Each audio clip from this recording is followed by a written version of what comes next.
মানুষ যদি দুটো গালি দেয় চুপ করে থাকে, ও তার আমল নামা নিয়ে আল্লাহর সামনে দাঁড়াবে। আর কিয়ামতের মাঠে বহু নেকি ফ্রি ফ্রি পাওয়া যাবে। এটা কি জানেন? কিয়ামত অনেক নেকি বিনামূল্যে ফ্রি ফ্রি আসবে আমল নামায়। কেন আসবে বলি হাদিসটা।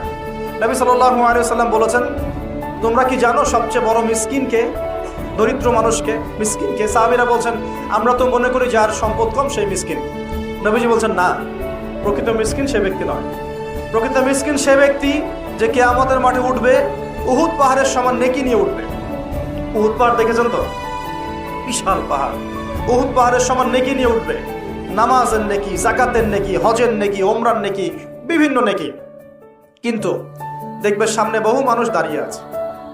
কেন দাঁড়িয়ে আছে? কারো কাছ থেকে টাকা নিয়েছে, টাকা শোধ করে নাই, কাউকে গালি দিয়েছে, কাউকে অন্যায়ভাবে অপবাদ দিয়েছে, কাউকে আঘাত করেছে, কারো উপর জুলুম করেছে ইত্যাদি। বিভিন্ন রকম মানুষের সাথে জড়িত পাপ ছিল, ঠিক আছে? কারো গীবত করেছে, কাউকে তহমত দিয়েছে ইত্যাদি।